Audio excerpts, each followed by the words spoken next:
Capítulo 1. Na primavera de 1992, lembro-me de que foi perto da Páscoa. Um extraordinário fenômeno ocorreu em minha vida. Deus começou a falar com você, por meu intermédio. Deixe-me explicar. Naquela época, eu estava muito infeliz, pessoal, profissional e emocionalmente. Minha vida parecia ser um fracasso em todos os níveis. Como durante anos tivera o hábito de colocar os meus pensamentos em cartas, que raramente enviava, peguei meu bloco amarelo de papel ao maço e comecei a transcrever as minhas emoções.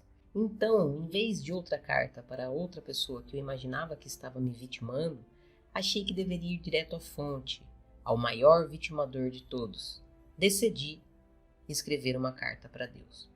Foi uma carta impulsiva, rancorosa, cheia de confusão, distorções e críticas, e um monte de perguntas feitas com irritação. Por que a minha vida não dava certo? O que era preciso fazer para que desse certo? Por que eu não conseguia ser feliz nos relacionamentos? Continuaria sempre tendo problemas financeiros? Por fim, e mais enfaticamente, o que eu tinha feito para merecer ter uma vida tão difícil? Para minha surpresa, quando escrevia a última das perguntas amargas e irrespondíveis e me preparava para pôr de lado a caneta, minha mão permaneceu fixa sobre o papel, como se mantida ali por uma força invisível. De repente, a caneta começou a mover-se sozinha. Eu não tinha a menor noção do que iria escrever, mas uma ideia pareceu surgir. Por isso, decidi deixá-la vir. E ela veio. Você realmente deseja uma resposta para todas essas perguntas, ou isso é apenas um desabafo? Eu pisquei os olhos e então minha mente deu uma resposta. Eu a escrevi também. É claro que é um desabafo, mas se essas perguntas têm respostas, como diabos? Tenho certeza de que quero ouvi-las. Você se refere aos diabos para afirmar a sua certeza em relação a muitas coisas. Não seria melhor referir-se ao céu? E eu escrevi. O que isso quer dizer? Sem perceber, tinha começado uma conversa, e eu não escrevia como se estivesse tomando ditado. Esse ditado continuou durante 3 anos, e na época eu não sabia o que estava acontecendo. As respostas para as perguntas que fazia só me ocorriam depois que eu terminava de transcrevê-las e expressar os meus pensamentos. Frequentemente, vinham mais rápido do que eu podia escrever, e tinha de me apressar para evitar saltos. Quando ficava confuso ou perdia a sensação de que as palavras vinham de outro lugar, pousava a caneta e interrompia o diálogo até sentir-me novamente inspirado. Lamento, mas essa é a única palavra que realmente se encaixa aqui. A voltar ao bloco amarelo de papel ao maço e recomeçar a escrever. Essas conversas ainda são mantidas enquanto escrevo isto. E grande parte delas é encontrada nas páginas a seguir, que contém um surpreendente diálogo que a princípio coloquei em dúvida e depois pensei que tinha um valor pessoal. Agora entendo que não se dirigia apenas a mim, mas também a você e a todos os leitores deste livro, porque as minhas perguntas são suas. Quero que você participe deste diálogo o mais rápido possível, porque o que realmente importa não é a minha história, mas a sua. Foi a história da sua vida que o trouxe aqui. É para a sua experiência pessoal que este livro é importante. Caso contrário, você não estaria aqui agora. Então, vamos participar do diálogo com uma pergunta que fiz a mim mesmo durante muito tempo. Com e com quem Deus fala? Quando a fiz a Ele, eis a resposta que recebi. Eu falo com todo mundo, o tempo todo. A pergunta não é com quem falo, mas quem ouve. Intrigado, pedi a Deus para explicar melhor. Ele disse: em primeiro lugar, vamos substituir o termo falar pelo comunicar. É muito mais exato e completo. Quando tentamos falar um com o outro, eu com você, você comigo, enfrentamos imediatamente a incrível limitação das palavras. Por esse motivo, não me comunico apenas através de palavras. Na verdade, raramente faço isso. Minha forma mais comum de comunicação é através do sentimento. O sentimento é a linguagem da alma.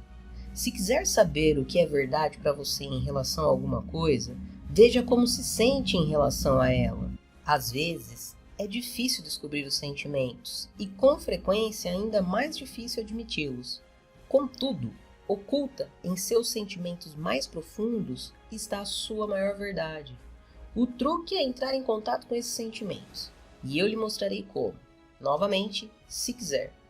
Eu disse a Deus que queria, mas que nesse momento preferia uma resposta completa para a minha primeira pergunta.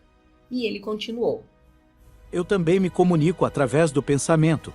Pensamento e sentimentos não são a mesma coisa, embora possam ocorrer ao mesmo tempo. Quando eu me comunico através do pensamento, frequentemente uso imagens e figuras. Por isso, os pensamentos são mais eficazes do que as palavras como meios de comunicação. Além de sentimentos e pensamentos, também uso o veículo da experiência como um importante comunicador. E finalmente, quando os sentimentos, os pensamentos e a experiência falham, uso palavras. As palavras são de fato o comunicador menos eficaz. São mais sujeitas a erros de interpretação e compreensão. E por que isso ocorre? Devido ao que as palavras são. As palavras são meramente expressões orais. Ruídos que representam sentimentos, pensamentos e experiência. Símbolos. Não são a verdade, a coisa real. As palavras podem ajudá-lo a entender algo. A experiência lhe permite saber. No entanto, há algumas coisas que você não pode experimentar. Por isso, eu lhe permiti outros meios de saber. E estes se chamam sentimentos. E também pensamentos. O mais irônico aqui é que todos vocês têm dado muita importância à palavra de Deus e pouca à experiência. De fato, vocês valorizam tão pouco a experiência que quando a sua experiência de Deus difere do que ouviram sobre ele, automaticamente a rejeitam e se fixam nas palavras, quando deveriam fazer o contrário. Sua experiência e seus sentimentos em relação a alguma verdade representam o que efetiva e intuitivamente sabem sobre ela. As palavras só podem tentar simbolizar esse conhecimento, e frequentemente o confundem. Então, esses são os meios pelos quais eu me comunico, mas não são métodos, porque nem todos os sentimentos e pensamentos, nem todas as experiências e palavras vêm de mim. Muitas palavras foram proferidas por outros, em meu nome. Muitos pensamentos e sentimentos foram provocados por causas que não foram minhas criações diretas. Muitas experiências resultam delas. O desafio é o discernimento. A dificuldade é saber a diferença entre as mensagens de Deus e os dados de outras fontes. Isso é uma simples questão de aplicar uma regra básica. O que vem de mim é sempre seu pensamento mais elevado, sua palavra mais clara, seu sentimento mais nobre. Todo o restante vem de outra fonte. Agora a diferenciação se torna fácil, porque não deveria ser difícil nem mesmo para o aprendiz identificar o mais elevado, o mais claro e o mais nobre. Ainda assim, vou dar-lhes estas orientações. O pensamento mais elevado é sempre aquele que é alegre. A palavra mais clara é sempre aquela que é verdadeira. O sentimento mais nobre é sempre aquele a que chamam de amor. Alegria, verdade, amor. Os três são intercambiáveis, e um sempre leva ao outro. Não importa em que ordem isso ocorre. Com essas orientações é possível determinar quais mensagens são minhas e quais vêm de outras fontes. A única dúvida que permanece é se as minhas mensagens serão ouvidas. Poucas são. Algumas porque parecem boas demais para serem verdade. Outras, porque parecem difíceis demais de seguir. Muitas, porque simplesmente são mal interpretadas. A maioria, porque não é captada. Meu mensageiro mais poderoso é a experiência. E até mesmo isso vocês ignoram. Especialmente isso, seu mundo não estaria nas condições atuais se vocês apenas tivessem prestado atenção às suas experiências. O resultado de não prestarem atenção a elas é que continuam a repeti-las. Porque o meu objetivo não deixará de ser atingido e minha vontade não será ignorada. Vocês entenderão a mensagem, cedo ou tarde. Porém, eu não os forçarei a isso. Nunca. Porque eu lhes dei o livre-arbítrio, o poder de decidir livremente e nunca o tirarei de vocês. E então continuarei a enviar-lhes a mesma mensagem, através dos milênios e a qualquer parte do universo em que estejam. Eu as enviarei continuamente, até que as recebam, prestem atenção a elas e as considerem suas. Eu as enviarei em uma centena de formas, em milhares de momentos, durante bilhões de anos. Não poderão deixar de ouvi-las se realmente prestarem atenção. Não poderão ignorá-las quando realmente as ouvirem. Dessa forma, nossa comunicação de fato começará, porque no passado vocês apenas falaram comigo rezando, pedindo a minha intervenção, fazendo súplicas. Agora posso responder-lhes, até mesmo da forma como faço aqui. Como posso saber que essa comunicação é de Deus e que não é fruto da minha própria imaginação? Qual seria a diferença? Não percebe que eu poderia com a mesma facilidade usar a sua imaginação, como qualquer outra coisa. Eu lhe darei a qualquer momento os pensamentos certos, as palavras ou os sentimentos que servem ao objetivo prestes a ser atingido, usando um meio ou vários. Você saberá que essas palavras são minhas porque, por sua própria conta, nunca falou tão claramente. Se já o tivesse feito, não estaria fazendo perguntas. Com quem Deus se comunica? Há pessoas e ocasiões especiais? Todas as pessoas e ocasiões são especiais. Umas não são mais especiais do que outras. Muita gente prefere acreditar que Deus se comunica de modos especiais, apenas com pessoas especiais. Isso tira de muitas pessoas a responsabilidade de ouvir e ainda mais de captar, o que é outra coisa, a minha mensagem, permitindo-lhes aceitar a palavra de outras para tudo. Elas não têm de me ouvir, porque concluíram que tais pessoas ouviram minhas opiniões sobre todos os assuntos, e têm a elas para dar atenção. Mas ouvindo o que outras pessoas acham que me ouviram dizer, você não precisa pensar. Esse é o principal motivo, pelo qual poucos consideram as minhas mensagens em um nível pessoal. Se você reconhecer que está recebendo diretamente, será responsável por interpretá-las. É muito mais fácil e seguro aceitar a interpretação das outras pessoas, até mesmo das que viveram há 2000 anos, do que tentar interpretar a mensagem que você pode estar recebendo neste exato momento. Ainda assim, eu o convido a participar de uma nova forma de comunicação com Deus. Uma comunicação bidirecional. Na verdade, foi você quem me convidou. Porque fui a você agora, dessa forma, atendendo a um pedido seu. Por que algumas pessoas que veem em Cristo um exemplo parecem comunicar-se mais com o Senhor do que outras? Porque desejam de fato ouvir, manter os canais de comunicação abertos, mesmo quando isso parece assustador, loucura ou totalmente errado. Deveríamos ouvir Deus mesmo quando o que está sendo dito parece errado? Especialmente quando parece errado. Se você achar que está certo em relação a tudo, por que precisaria falar com Deus? Vá em frente e haja de acordo com tudo que sabe. Mas observe que vocês têm feito isso desde o início dos tempos. E veja como o mundo está. É óbvio que você deixou passar alguma coisa, que há algo que não entende. O que você entende deve parecer-lhe certo, porque certo é o termo que usa para designar aquilo com que concorda. Por essa razão, aquilo que você não entende parecerá em princípio errado. O único modo de evitar isso é perguntar-se: o que aconteceria se tudo que eu achava errado na verdade estivesse certo? Todo grande cientista tem conhecimento desse fato. Quando o que um cientista faz não dá certo, ele parte de novas hipóteses e recomeça. Todas as grandes descobertas foram feitas a partir da hipótese de não estar certo. E é isso que é preciso aqui. Você só poderá conhecer Deus quando parar de dizer a si mesmo que já o conhece. Só poderá ouvir Deus quando parar de achar que já o ouviu.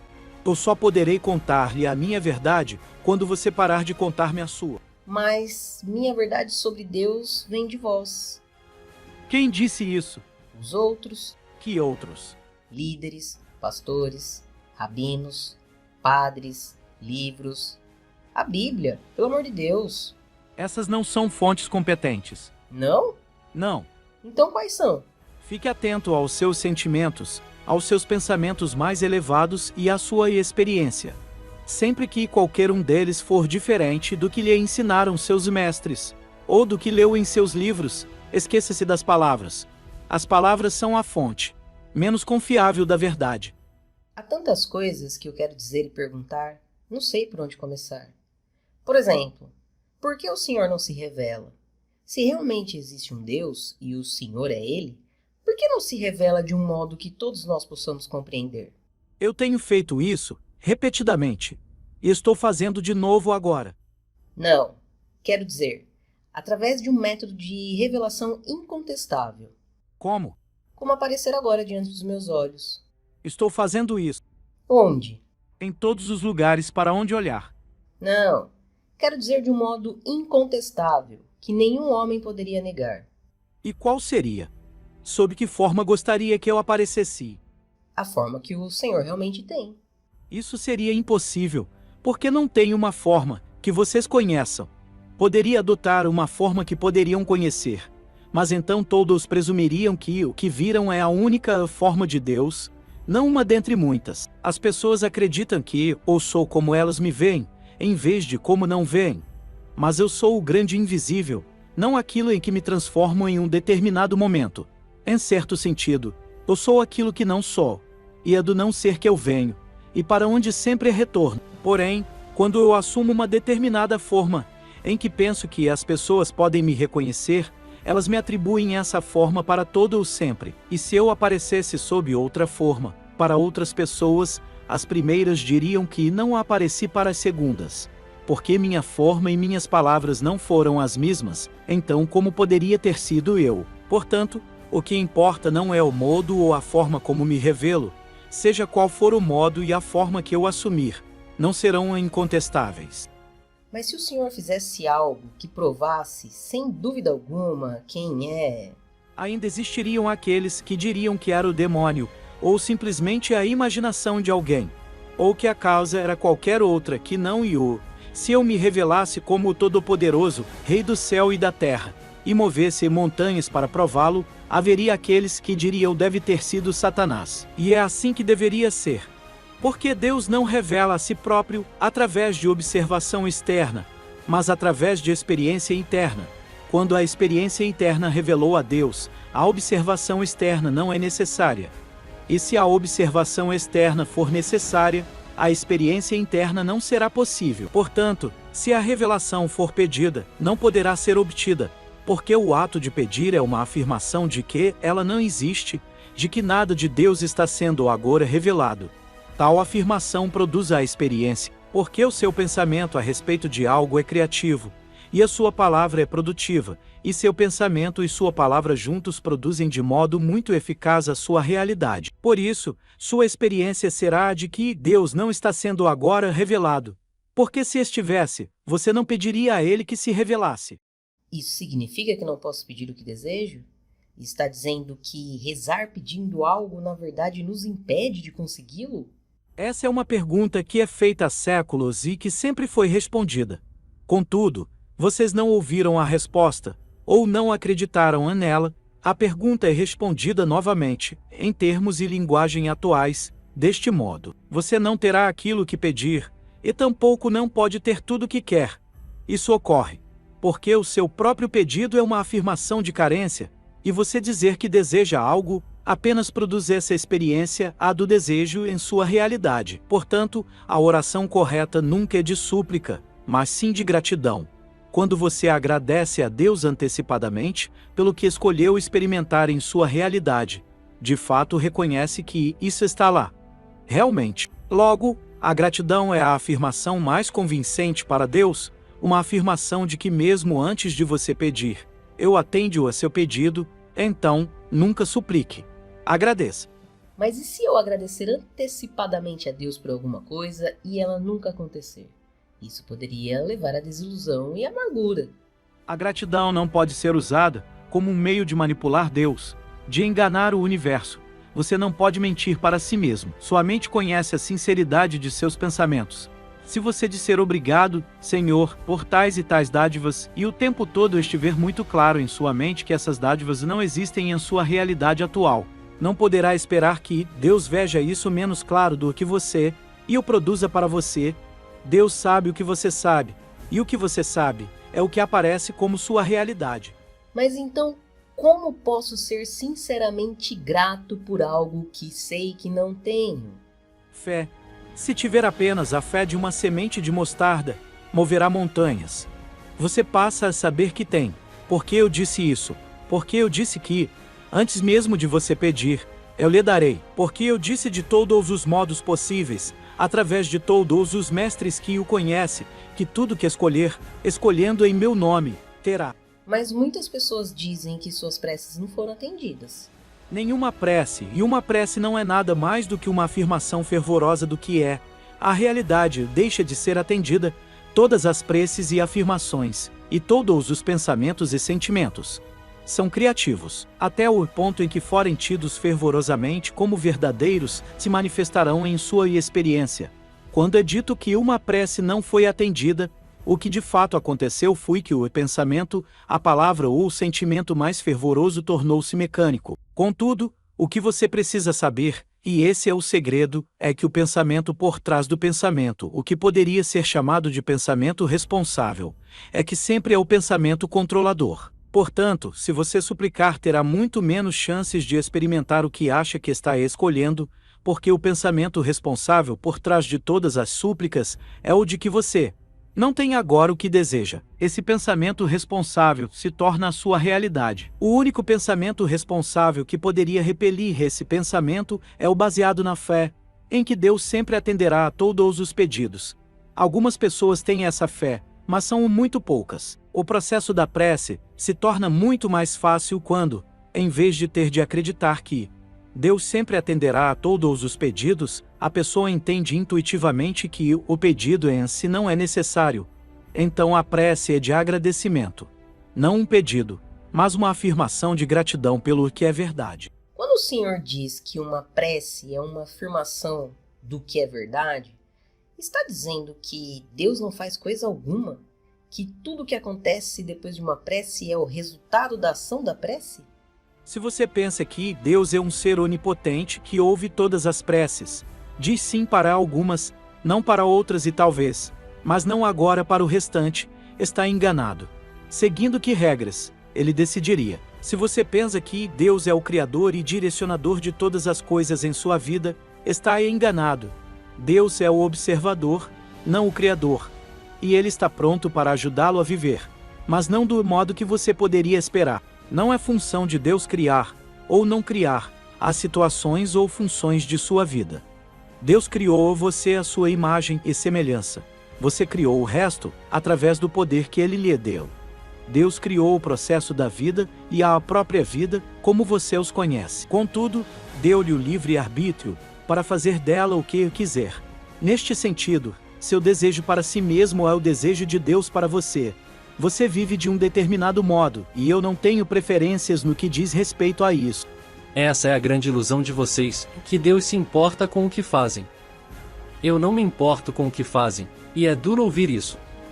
Mas vocês se importam com o que seus filhos fazem quando eles saem para brincar?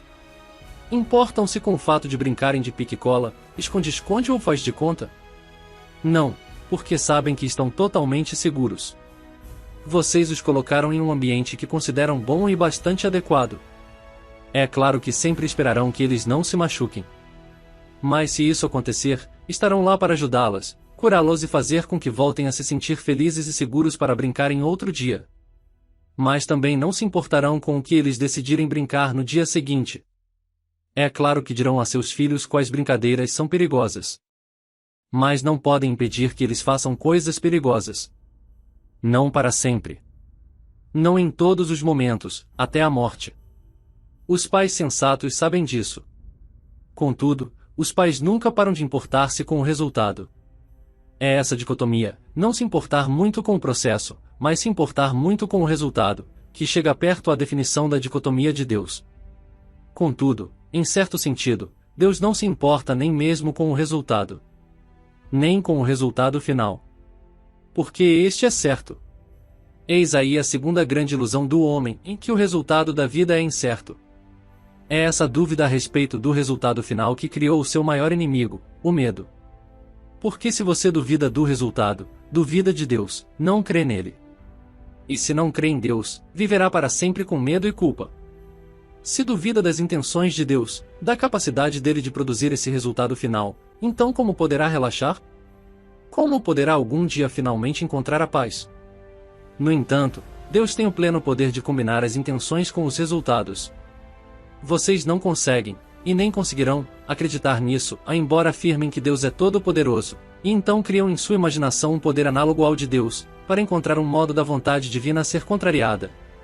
Até mesmo imaginaram um Deus em guerra com esse ser, achando que eu resolvo os problemas como vocês fazem. Finalmente, de fato imaginaram que Deus poderia perder essa guerra. Isso vai contra tudo o que vocês dizem saber sobre Deus, mas não importa.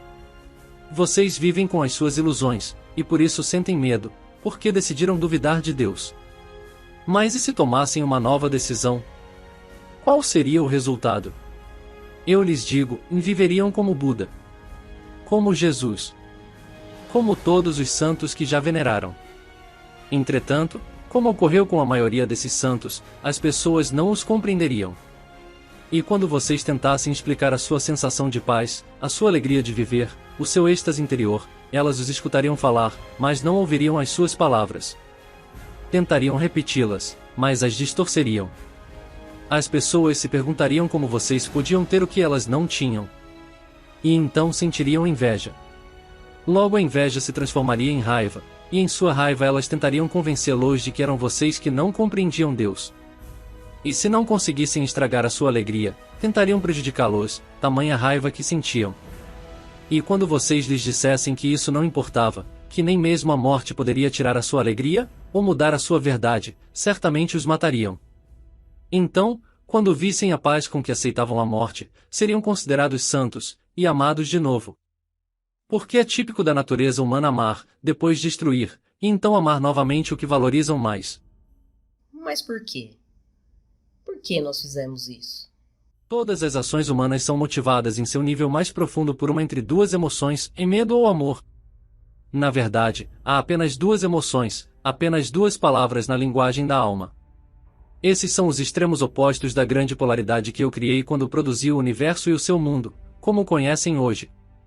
Há 2 pontos, o alfa e o ômega, que tornam possível a existência do sistema que vocês chamam de relatividade. Sem os 2 pontos, essas duas ideias sobre as coisas, nenhuma outra ideia poderia existir. Todos os pensamentos e atos humanos se baseiam no amor ou no medo.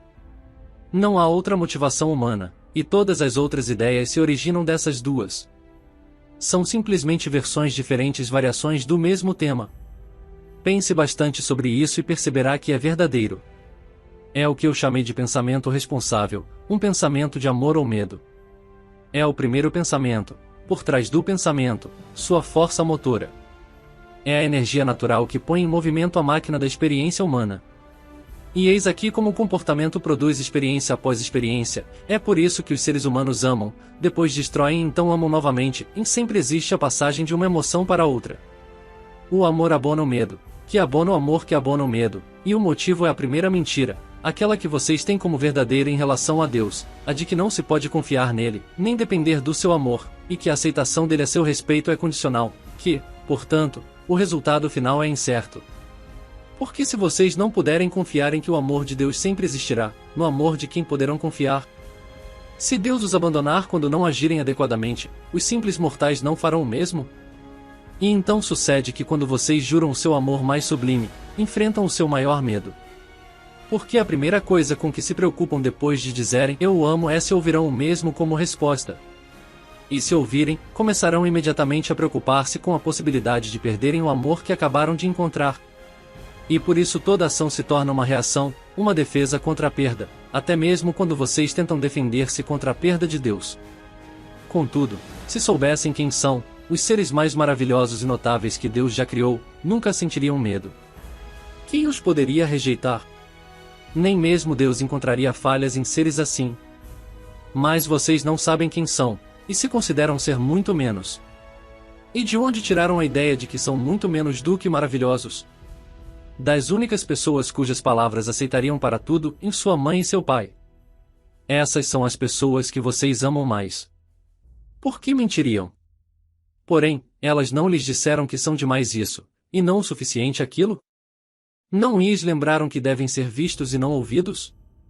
Não os repreenderam em alguns de seus momentos de maior exuberância?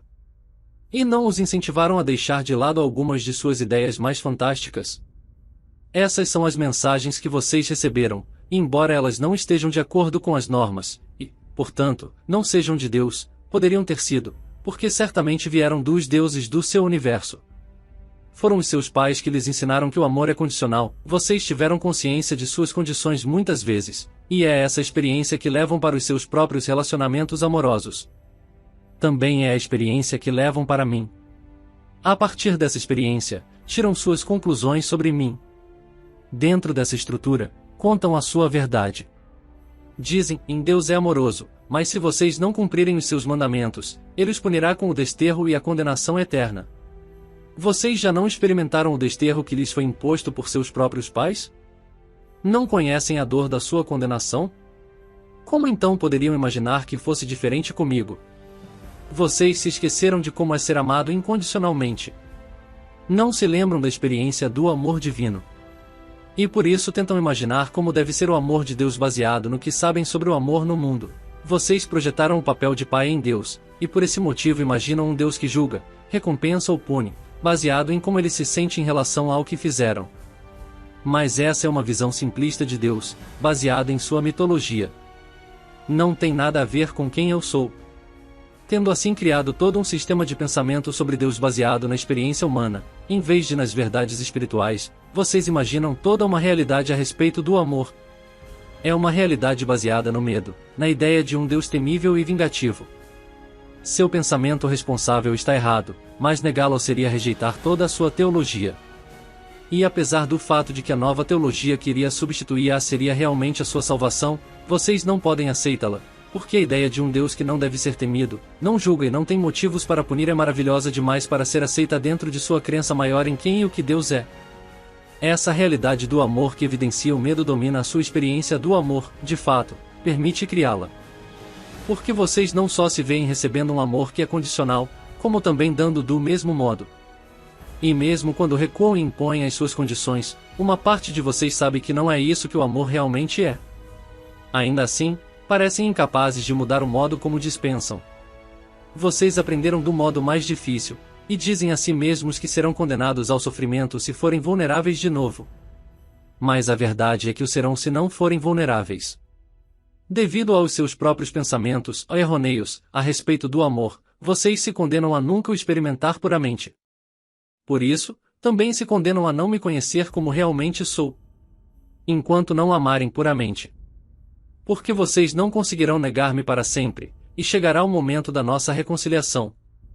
Todos os atos realizados pelos seres humanos se baseiam no amor ou no medo, não simplesmente os que dizem respeito aos relacionamentos. As decisões que afetam os negócios, a indústria, a política, a religião, a educação de seus jovens, os compromissos sociais de suas nações, os objetivos econômicos de sua sociedade, as escolhas que envolvem guerra, paz, ataque, defesa, agressão, submissão, as determinações de cobiçar algo ou dar aos outros, guardar ou partilhar, unir ou dividir, todas as escolhas feitas por livre vontade que já fizeram surgem de um dos dois únicos pensamentos possíveis que existem, de amor ou medo. O medo é a energia que restringe, paralisa, retrai, leva-os a fugir e esconder-se, e fere. O amor é a energia que expande, move, revela, leva-os a ficar e partilhar, e cura. O medo cobre os seus corpos de roupas, o amor lhes permite ficar nus. O medo os faz segurar tudo o que tem, o amor dá tudo aos outros. O medo sufoca, o amor mostra afeição. O medo oprime, o amor liberta. O medo irrita, o amor acalma. O medo critica, o amor regenera.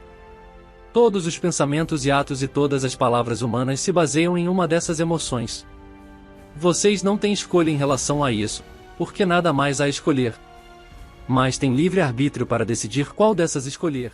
O senhor faz isso parecer muito fácil, mas no momento de decisão, quase sempre o medo vence. Por quê? Vocês aprenderam a viver com medo. Ouviram falar sobre a sobrevivência do mais hábil, a vitória do mais forte e o sucesso do mais esperto. E por isso tentam ser os mais hábeis, os mais fortes e os mais espertos, de um modo ou outro. E caso se vejam como algo menos do que isso em qualquer situação, temerão a perda, porque eles disseram que ser menos é ser perdedor. E então é claro que escolhem a ação que o medo justifica, porque foi isso que aprenderam. Contudo, eu lhes ensino isto, quando escolherem a ação que o amor justifica, farão mais do que sobreviver, vencer e ser bem-sucedidos. Experimentarão a glória suprema de quem realmente são, e quem podem ser. Para isso, devem deixar de lado os ensinamentos de seus mestres mundanos bem-intencionados, mas mal informados, e ouvir os ensinamentos daqueles cuja sabedoria vem de outra fonte. Há muitos mestres assim entre vocês, como sempre houve. Eu não os deixarei sem pessoas que possam orientá-los, mostrar-lhes e ensinar-lhes essas verdades, e lembrá-los delas. Contudo, o maior lembrete não vem de fora, mas da voz dentro de vocês. Esse é o principal meio que eu uso, porque é o mais acessível. A voz interior é a mais alta com que eu falo, porque é a mais perto de vocês. É a voz que lhes diz se tudo mais é verdadeiro ou falso, certo ou errado, bom ou ruim, segundo as suas definições. É o radar que determina o curso, governa o navio e indica o caminho, se vocês deixarem. É a voz que lhes diz neste exato momento se as próprias palavras que estão lendo são de amor ou medo. Assim poderão determinar se são palavras que devem ser ouvidas ou ignoradas. Mas o Senhor disse que quando eu sempre escolher a ação que o amor justifica, experimentarei a glória suprema de quem eu sou e posso ser. Por favor, pode me explicar isso melhor? Há apenas um objetivo para toda a vida, em que você e todos os seres vivos experimentem a glória suprema. Tudo mais que você diz, pensa ou faz serve a esse objetivo. Não há mais nada para sua alma fazer e que queira fazer. O maravilhoso neste objetivo é que ele é eterno. O fim é uma limitação, e o objetivo de Deus é ilimitado. Se em algum momento você experimentar a sua glória suprema, nesse instante imaginará uma glória ainda maior a atingir. Quanto mais você é, mais pode tornar-se, e quanto mais você se torna, mais ainda pode ser. O maior segredo é que a vida não é um processo de descoberto, mas sim de criação. Você não está se descobrindo, mas se recriando. Por isso, tente não descobrir quem é, mas determinar quem quer ser. Há pessoas que dizem que a vida é uma escola, que estamos aqui para aprender lições específicas, que quando nos diplomarmos poderemos ter objetivos mais amplos, não ser mais escravos do corpo. Isso é correto? É outra parte de sua mitologia, baseada na experiência humana. A vida não é uma escola? Não. Então por que estamos aqui? Para lembrar e recriar quem são. Eu lhes disse repetidamente: vocês não acreditam em mim. Contudo, isso se justifica, porque de fato, se não criarem a si próprios como quem são, não poderão ser assim. Estou confuso. Vamos voltar um pouco a essa escola. Ouvi mestre após mestre dizer que a vida é uma escola. Fico realmente surpreso ao ouvir o senhor negar isso. A escola é um lugar para onde você vai se a algo que não sabe e deseja saber. Não é um lugar para onde vai se já sabe uma coisa e deseja apenas experimentar o seu conhecimento. A vida, a como a chamo, é uma oportunidade de você saber experimentalmente o que já sabe conceitualmente. Não precisa aprender coisa alguma para fazer isso. Preciso apenas lembrar do que já soube, e agir de acordo com esse conhecimento. Não sei se entendi muito bem. Vamos começar aqui. A alma, sua alma, sabe tudo o que há para saber o tempo todo. Nada é misterioso ou desconhecido para ela. Contudo, saber não é o suficiente. A alma procura experimentar. Você pode saber ser generoso, mas o menos que faça algo que demonstre sua generosidade, terá apenas um conceito. Pode saber ser bondoso, mas a menos que seja bondoso com alguém, só terá uma ideia a respeito de si mesmo. É desejo de sua alma transformar o seu melhor conceito sobre si mesmo em sua melhor experiência. Enquanto o conceito não se torna experiência, tudo o que há é especulação. Eu especulo a respeito de mim mesmo há muito tempo. Há mais tempo do que eu e você juntos poderíamos nos lembrar, do que a idade deste universo multiplicada por 2. Então você vê o quanto é nova a minha experiência de mim mesmo. O senhor me deixou confuso de novo. A experiência de si mesmo? Sim. Deixe-me explicar, no início, o que era tudo o que havia. Porém, tudo o que não podia conhecer-se, porque não havia mais coisa alguma. E então, tudo o que é, não era. Porque, na ausência de outra coisa, tudo o que é não é. Esse é o grande ser ou não ser a que os místicos se referem desde o início dos tempos. Tudo o que sabia que era tudo o que existia, mas isso não era suficiente, porque só podia conhecer a sua total magnificência conceitualmente, não experimentalmente. Contudo, a experiência de si mesmo era aquilo pelo que ansiava, porque desejava saber como era ser tão magnificente. Mas isso era impossível, porque o próprio termo magnificente é um termo relativo. Tudo o que é só poderia saber como era ser magnificente, quando o que não é surgisse. Na ausência do que não é, o que é não é. Você compreende isso? Acho que sim, continue. Está bem. A única coisa que tudo o que sabia é que nada mais havia. Portanto, nunca poderia conhecer a si mesmo a partir de um ponto de referência externo. Esse ponto não existia. Só existia um ponto de referência, que era interno. O é não é. O sou não sou.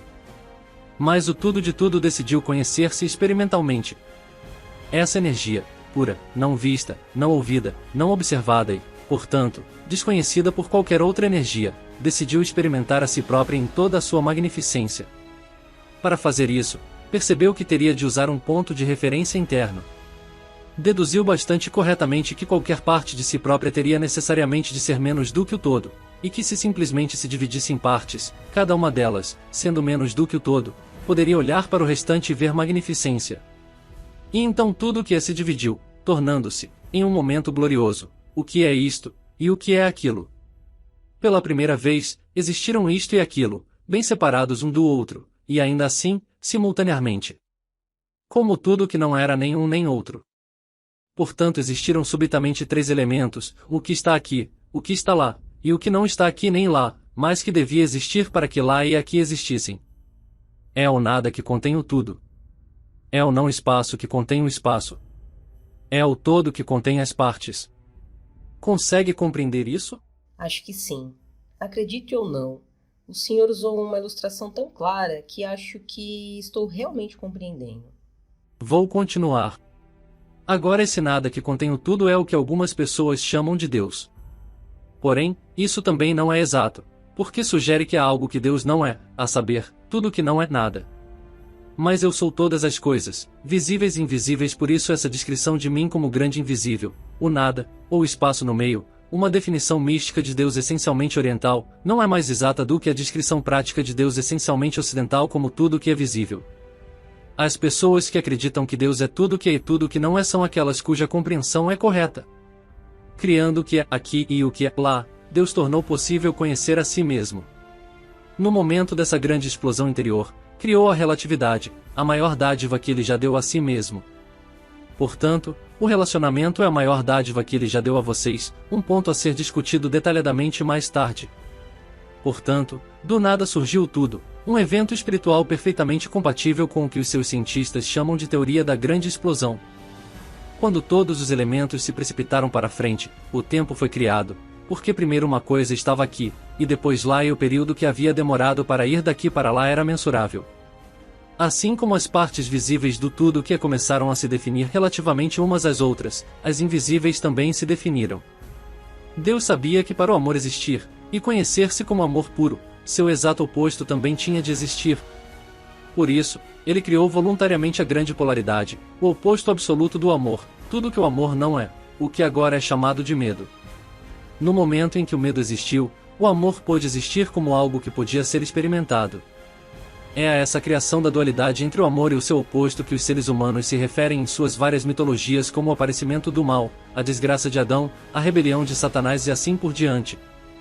Do mesmo modo como vocês escolheram personificar o amor puro como aquele a quem chamam de Deus, escolheram personificar o medo objeto como aquele a quem chamam de demônio. Algumas pessoas na Terra criaram mitologias bastante elaboradas em torno desse evento, cheias de cenários de lutas e guerra, anjos guerreiros e demônios, as forças do bem e do mal, da luz e das trevas. Essa mitologia foi a primeira tentativa da humanidade de compreender, e contar às outras pessoas de um modo que pudessem compreender, uma ocorrência cósmica da qual a alma humana está muito consciente, mas que a mente mal pode conceber. Criando o universo como uma versão dividida de si mesmo, Deus produziu, a partir de pura energia, tudo o que agora existe visível e invisível. Em outras palavras, não foi só o universo físico que foi criado, como também o universo metafísico. A parte de Deus que forma a segunda metade da equação sou e não sou também explodiu em um número infinito de unidades menores do que o todo. Essas unidades de energia vocês chamariam de espíritos. Em algumas de suas mitologias religiosas é dito que Deus Pai tem muitos filhos espirituais. Esse paralelo com as experiências humanas da vida se multiplicando parece ser o único modo de fazer as massas aceitarem como realidade a ideia do súbito aparecimento, da súbita existência de inúmeros espíritos no reino do céu.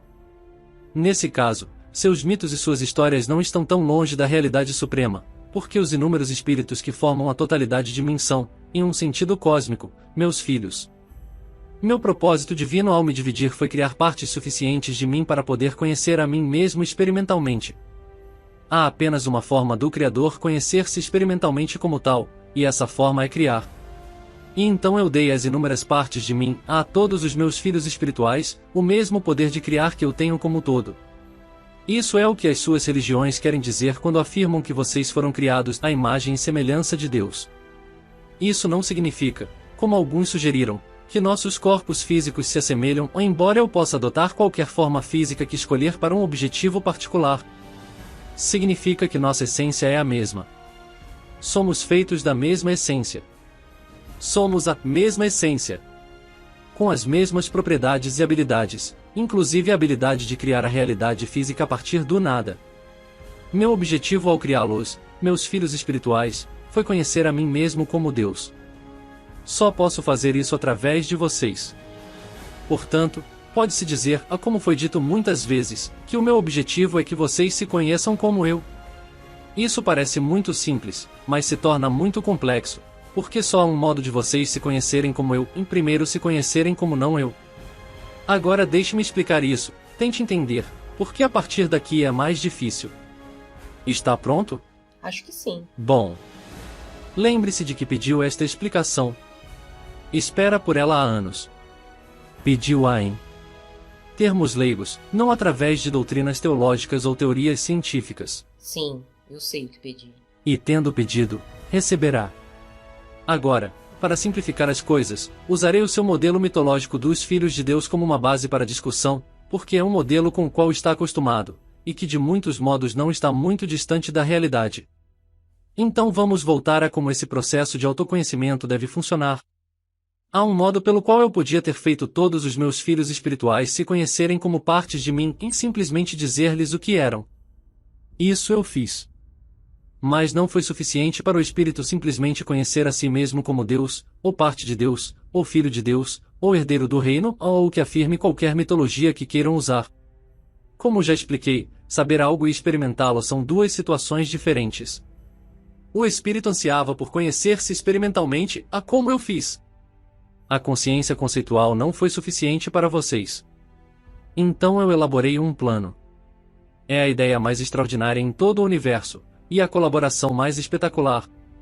Digo colaboração porque todos vocês estão participando disso comigo. Segundo plano, vocês como espíritos puros entrariam no universo físico recém-criado. Isso porque a materialidade é o único modo de saber experimentalmente o que se sabe conceitualmente. De fato, esse é o motivo pelo qual eu criei primeiramente o universo físico, e o sistema de relatividade que o governa, e tudo o que existe. Uma vez no universo físico vocês, meus filhos espirituais, podiam experimentar o que sabiam sobre si mesmos, mas primeiro tinham de conhecer o oposto. Explicando isso de um modo simplista, vocês não podem saber que são altos, se não souberem o que é ser baixo.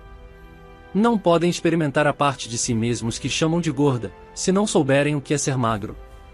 Seguindo a lógica primária, vocês só podem experimentar a si mesmos como o que são quando se deparam com o que não são. É essa a finalidade da teoria da relatividade, e de toda a vida física. É de acordo com os que não são que vocês se definem. Agora no caso do conhecimento primário, de se conhecerem como Criador, vocês só podem experimentar a si mesmos como Criador quando criam. E só podem criar a si mesmos quando se destroem. Em certo sentido, primeiro tem de não ser para ser. Está entendendo? Eu acho que... Preste atenção. É claro que não há como vocês não serem quem o que são, simplesmente são isso, a espírito puro e criativo, sempre foi e sempre serão. Então vocês fizeram a melhor rota a seguir. Obrigaram-se a esquecer quem realmente são. Ao entrarem no universo físico, renunciaram à lembrança de si mesmos. Isso lhes permite escolher ser quem são, em vez de apenas, por assim dizer, acordar no castelo. É no ato de escolher ser, em vez de simplesmente ser-lhes dito que são, uma parte de Deus que vocês se experimentam como sendo por livre escolha, o que é, por definição, Deus. Contudo, como podem ter uma escolha em relação a algo para o que não há escolha? Vocês não podem não ser meus filhos, por mais que tentem, mas podem esquecer. Vocês são, sempre foi e sempre serão, um porte divino do todo divino, um membro do corpo. É por isso que o ato de se reincorporar ao todo, de voltar para Deus, é chamado de lembrança. Vocês de fato escolhem lembrar quem realmente são, ou unir-se às suas várias partes para experimentar o seu todo, ou seja, tudo de mim. Portanto, sua função na Terra não é aprender a porque já sobem, mas sim lembrar-se de quem são, e de quem todas as outras pessoas são. É por isso que uma grande parte de sua função é lembrar aos outros, isto é, relembrar, para que também possam lembrar-se. Todos os maravilhosos mestres espirituais têm feito justamente isso. Esse é o seu único objetivo. Ou seja, o objetivo da sua alma. Meu Deus, isso é muito simples e também simétrico. Quer dizer, tudo subitamente se encaixa. Agora vejo uma imagem que nunca havia reconhecido. Bom. Isso é bom. Esse é o objetivo deste diálogo. Você me pediu respostas. Eu lhe prometi que as daria. Você fará deste diálogo um livro, e levará as minhas palavras para muitas pessoas.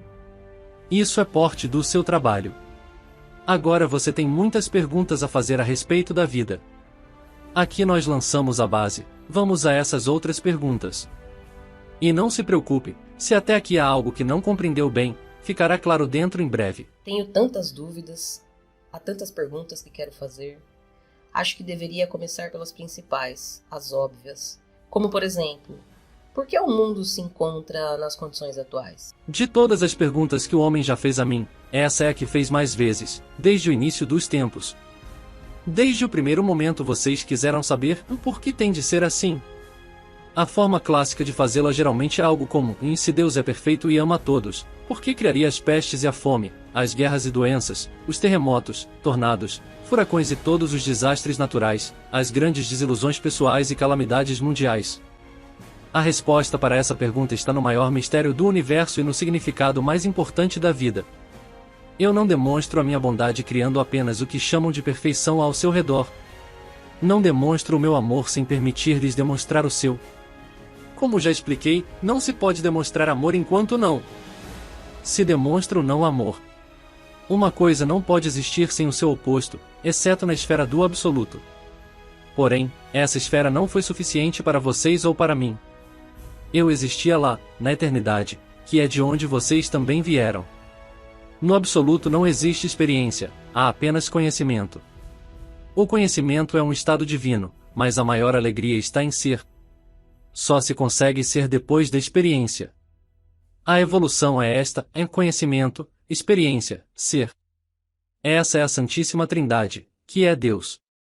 Deus Pai é conhecimento, o Pai de todo o saber, o Criador de todas as experiências, porque não se pode experimentar aquilo que não se conhece.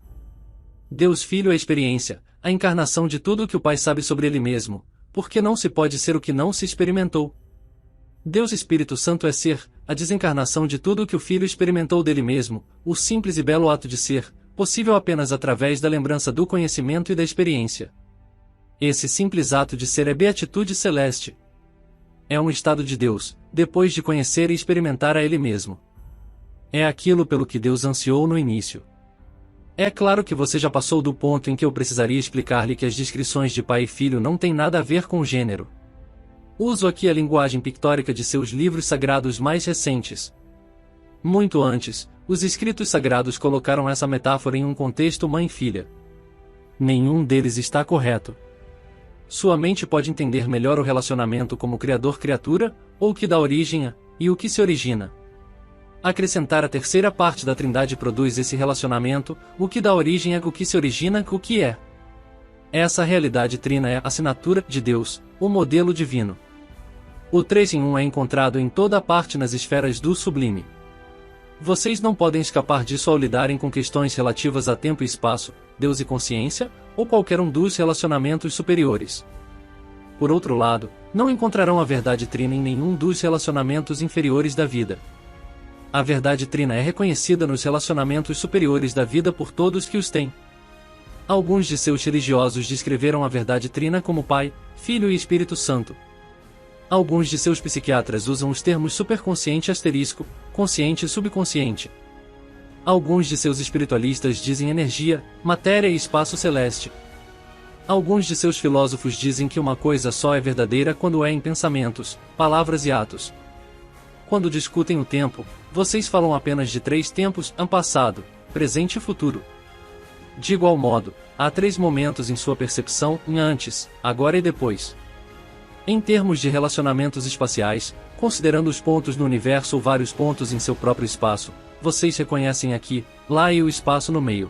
Em termos de relacionamentos inferiores, vocês não reconhecem o espaço no meio. Isso ocorre porque esses relacionamentos são sempre díades, enquanto os relacionamentos da esfera superior são sempre tríades. Portanto, à esquerda e direita, em cima e embaixo, grande e pequeno, rápido e lento, quente e frio e a maior díade já criada, homem e mulher. Não há nada no meio dessas díades. Uma coisa é uma coisa ou a outra, ou alguma versão mais ou menos usada em relação a uma dessas polaridades. Dentro da esfera dos relacionamentos inferiores, nada pode existir sem uma conceitualização de seu oposto. A maior parte das suas experiências diárias se baseia nessa realidade. Dentro da esfera dos relacionamentos sublimes, nada que existe tem um oposto. Tudo é um, e progride de um para o outro em um ciclo interminável. O tempo é uma esfera sublime, na qual o que vocês chamam de passado, presente e futuro existem interrelacionalmente. Isto é, não são opostos, mas sim partes do mesmo todo, desenvolvimentos da mesma ideia, ciclos da mesma energia, aspectos da mesma verdade imutável. Se vocês concluírem disso que passado, presente e futuro existem um de cada vez e ao mesmo tempo, estarão certos. Contudo, agora não é o momento de discutir isso. Poderemos fazê-lo detalhadamente mais tarde, quando examinarmos todo o conceito de tempo. O mundo se encontra nas condições atuais porque não poderia ser de outro modo e ainda assim existir na esfera inferior da materialidade. Terremotos e furacões, enchentes e tornados e outras calamidades que vocês chamam de desastres naturais são apenas movimentos dos elementos de uma polaridade para outra. Todo o ciclo de nascimento e morte é parte desse movimento. Esses são os ritmos da vida, e tudo na esfera inferior está sujeito a eles, porque a vida em si é um ritmo. É uma onda, uma vibração, uma palpitação no próprio coração do tudo que é. A doença e o mal-estar são os opostos da saúde e do bem-estar, e se manifestam em sua realidade obedecendo às suas ordens. Vocês não podem adoecer sem provocar a doença em algum nível, e podem ficar sadios de novo em um instante simplesmente decidindo por isso. As grandes desilusões pessoais são reações escolhidas, e as calamidades mundiais são o resultado da consciência mundial. Sua pergunta supõe que eu escolho esses eventos, que é a minha vontade e o meu desejo que aconteçam. Contudo, eu não desejo que esses desastres naturais aconteçam, apenas observo vocês ocasionando-os. E não faço nada para impedi-los, porque isso seria contrariar a sua vontade, o que, por sua vez, os privaria da experiência de Deus, que é a experiência que vocês e eu escolhemos juntos. Portanto, não condene tudo o que chamaria de ruim no mundo. Em vez disso, pergunte-se o que considerou ruim e o que deseja fazer para mudá-lo. Pergunte a si mesmo, em que parte do meu eu desejo agora experimentar diante dessa calamidade? Que aspecto do ser devo fazer aparecer? Porque toda a vida existe como um instrumento de sua própria criação, e todos os seus eventos meramente se apresentam como oportunidades para você decidir e ser quem é. Isso é verdadeiro para todas as almas, e, portanto, você vê que não há vítimas no universo, apenas criadores. Todos os mestres que nasceram neste planeta sabiam disso. É por esse motivo que nenhum deles se imaginava vitimizado, embora muitos literalmente tenham sido crucificados. Cada alma é um mestre, embora algumas almas não se lembrem de suas origens ou heranças. Contudo, cada qual cria a situação e condição para o seu objetivo mais elevado e a sua lembrança mais rápida, em cada momento chamado de agora. Então não julgue o caminho kármico trilhado por outra pessoa. Não sinta inveja do sucesso e nem pena do fracasso, porque não sabe o que é sucesso ou fracasso na avaliação da alma. Não diga que algo é uma calamidade ou um evento feliz até decidir, ou testemunhar, qual é seu objetivo. Pois a morte é uma calamidade se salvar as vidas de milhares de pessoas? E a vida é um evento feliz se só causar sofrimento? Contudo, não deve julgar nem mesmo isso. Guarde sempre para si mesmo as suas opiniões, e deixe os outros fazerem o mesmo. Isso não significa ignorar um pedido de ajuda, ou a ânsia de sua própria alma de trabalhar visando a mudança de alguma situação ou condição. Significa evitar rótulos e julgamentos enquanto faz o que quer que seja. Porque todas as situações são uma dádiva, e cada experiência é um tesouro oculto. Certa vez, existiu uma alma que sabia que era luz. Sendo uma alma nova, ansiava por experiência. Eu sou a luz, dizia repetidamente. Mas todo o seu conhecimento e todas as suas palavras não podiam substituir a experiência de ser a luz. E na esfera onde essa alma surgiu, só havia luz. Todas as almas eram sublimes e magnificentes, e irradiavam o brilho da minha grande luz. E por isso a pequena alma em questão era como uma vela sob o sol. No meio da luz maior, da qual era parte, não podia ver a si mesma, experimentar-se como quem realmente era. Acontece que aquela alma desejava muito conhecer a si mesma. Tão profundo era esse seu desejo que um dia eu lhe disse: você sabe, pequena alma, o que deve fazer para satisfazer o seu desejo? Ah, o que, Deus? O que? Eu farei qualquer coisa, disse ela. Deve separar-se do restante de nós, disse eu, e então evocar a escuridão. O que é a escuridão, ó Santíssimo? Perguntou a pequena alma. O que você não é? E a alma compreendeu. Afastou-se do todo, chegando a ir até a outra esfera. Nela, teve o poder de experimentar todos os tipos de escuridão. E o fez. Contudo, no meio daquelas trevas, gritou: Pai, Pai, por que me abandonastes?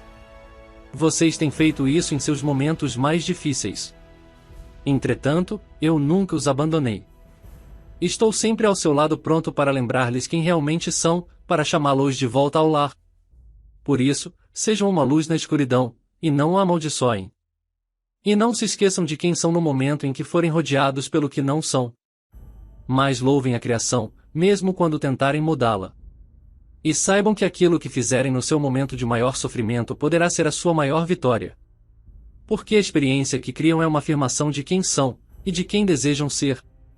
Eu lhe contei essa história, a parábola da pequena alma e do sol, para que você pudesse compreender melhor porque o mundo se encontra na situação atual, e como ele poderá mudar no momento em que todos se lembrarem da verdade divina de sua realidade mais transcendente. Há aqueles que dizem que a vida é uma escola, e que as coisas que o ser humano observa e experimenta em sua vida visam o seu aprendizado. Eu já disse isso antes, e vou repetir: vocês vieram a este mundo sem nada a aprender, só têm de demonstrar o que já sabem. Ao demonstrá-lo, vocês se recriam, através de suas experiências. Dessa forma, justificam a vida, dão-lhe um objetivo e tornam-na sagrada. O senhor está dizendo que todos os eventos ruins que nos acontecem foram escolhidos por nós? Quer dizer que até mesmo as calamidades e os desastres mundiais, em algum nível, criados por nós para que possamos experimentar o oposto de quem somos? E se for assim, não há um modo menos doloroso para nós mesmos e para os outros de criar oportunidade de nos experimentarmos? Você fez várias perguntas, e todas são boas. Vamos responder uma de cada vez. Não, nem todas as coisas que lhes acontecem e que chamam de ruins são escolha de vocês. Não no sentido consciente, que é aquele ao qual você se refere. Todas elas são criações suas. Vocês estão sempre envolvidos no processo de criar. Em todos os momentos. Todos os minutos.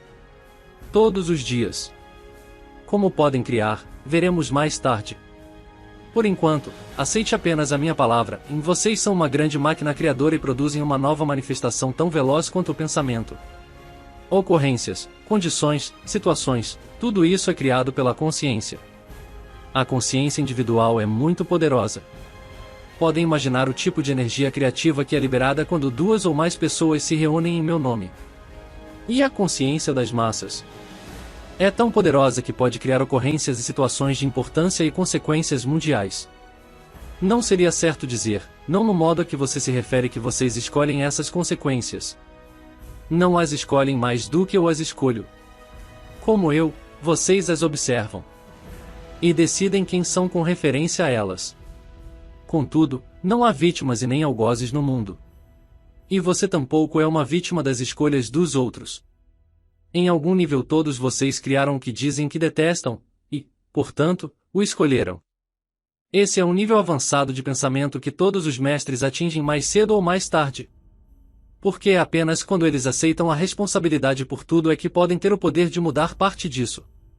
Enquanto você nutrir a ideia de que há algo ou alguém fazendo isso com você, não terá o poder de fazer nada a respeito. Somente quando disser eu fiz isso, poderá ter o poder de mudá-lo. É muito mais fácil você mudar o que está fazendo do que mudar o que os outros estão fazendo. O primeiro passo para mudar qualquer coisa é saber e aceitar que você escolheu que ela fosse o que é.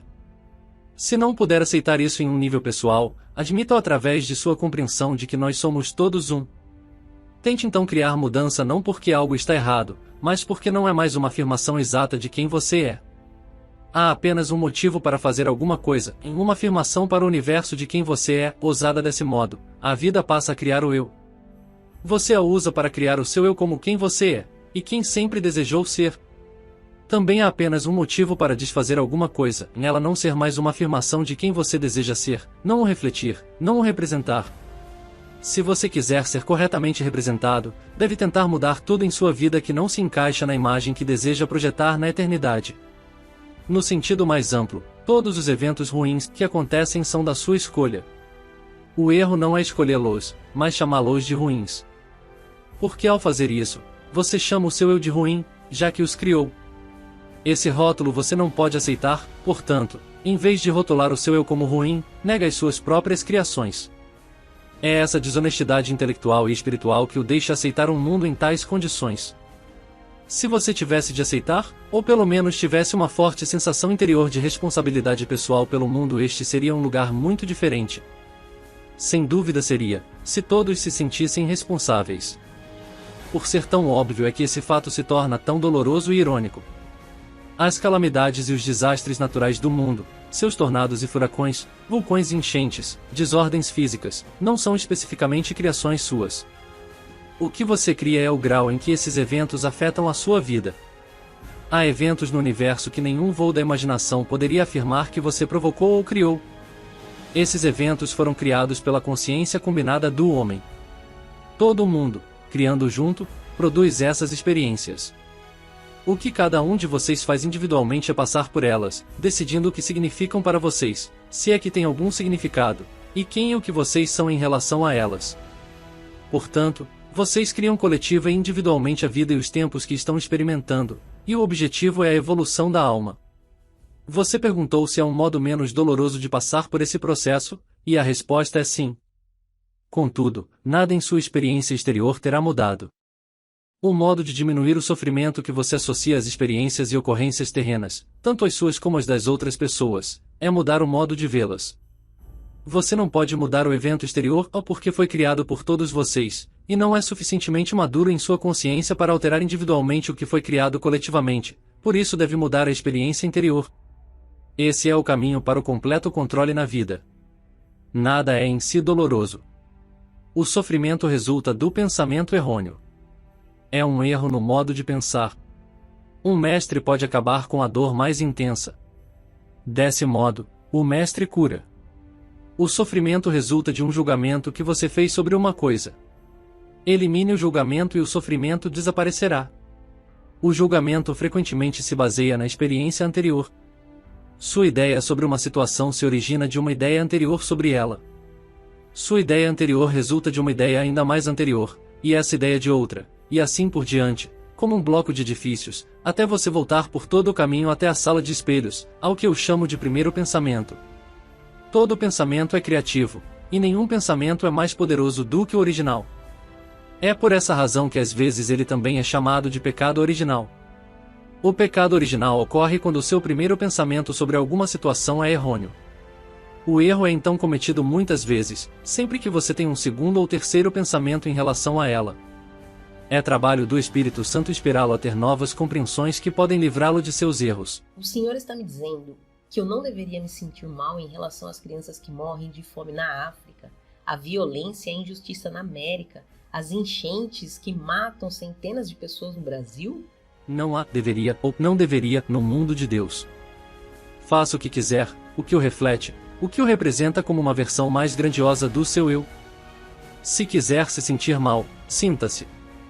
Mas não julgue ou condene. Você não sabe por que e com que objetivo um evento ocorre. E lembre-se disto: o que você condena o condenará, e o que você julga um dia virá julgá-lo. Em vez disso, procure mudar o acontecimento, ou apoiar outras pessoas que os estão mudando, que não mais refletem o seu sentido mais elevado de quem você é. Entretanto, bendiga tudo, porque tudo é criação de Deus, através da vida, que é a sua mais importante criação. Poderíamos parar por aqui por um momento para eu recuperar o fôlego? Eu ouvi dizer que não há, deveria, ou não deveria, no mundo de Deus? Sim. Como pode ser isso? Se não há em seu mundo, onde há? Realmente, onde? Eu repito a pergunta. Onde mais há, deveria e não deveria, se não em seu mundo? Em sua imaginação. Mas as pessoas que me ensinaram tudo que era certo e errado, que eu deveria ou não deveria fazer, me disseram que essas regras foram ditadas pelo Senhor, por Deus. Então elas estavam erradas.